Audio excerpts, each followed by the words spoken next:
హల్లెలూయా. చూడండి, ఇంకా నిర్బంధం లేక నడుచుకుందును, సిగ్గుపడక రాజుల ఎదుట నీ శాసనముల గురించి నేను దేవునికి స్తోత్రం కలుగును గాక.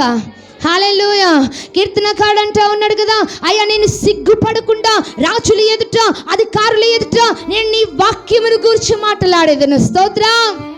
హల్లెలూయా. ఎప్పుడైనా ఒక్కరికైనా వాక్యమును అందించావా?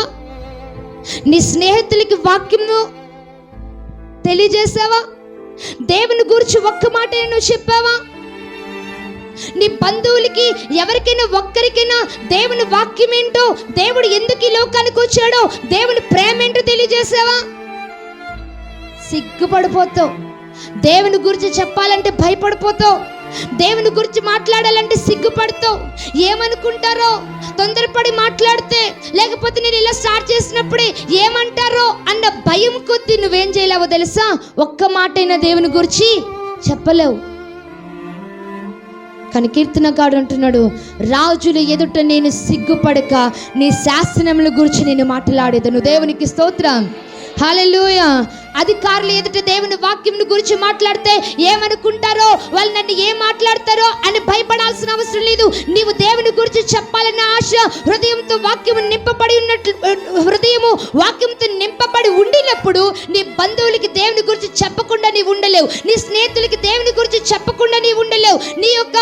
నీ యొక్క చుట్టుపక్కల ఉన్న వారికి, నీ యొక్క ఇరుగు పొరుగు వారికి నువ్వు దేవుని గురించి చెప్పకుండా ఉండలేవు. నువ్వు చెప్పకుండా మౌనంగా ఉంటున్నావనంటే నీ హృదయం దేనితో నింపబడలేదు తెలుసా?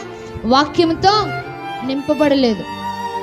చిన్నప్పుడు నా ఫ్రెండ్స్ అందరికీ వాక్యం తెగ చెప్పేసేదాన్ని అండి. ఇక్కడ విన్నదంతా అక్కడ చెప్పేసేదాన్ని. నేను నిజం యథార్థంగా చెప్తున్నాను.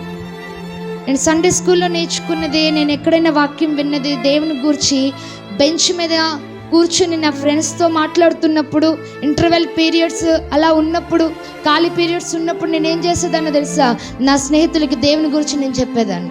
నా ఫ్రెండ్స్ అందరికీ దేవుని గురించి చెప్పి చాలామంది నేను మందిరానికి నడిపించాను. ఇది నన్ను కొంతమంది ప్రభువులో ఉన్నారు. దేవునికి స్తోత్రం.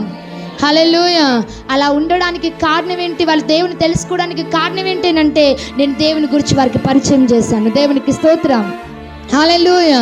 కాబట్టి వాక్యముతో నీ హృదయం నింపబడితే ఒక్కరికైనా నువ్వు చెప్పకుండా నువ్వు ఉండలేవు. దేవునికి స్తోత్రం కలుగును గాక. హల్లెలూయా. కాబట్టి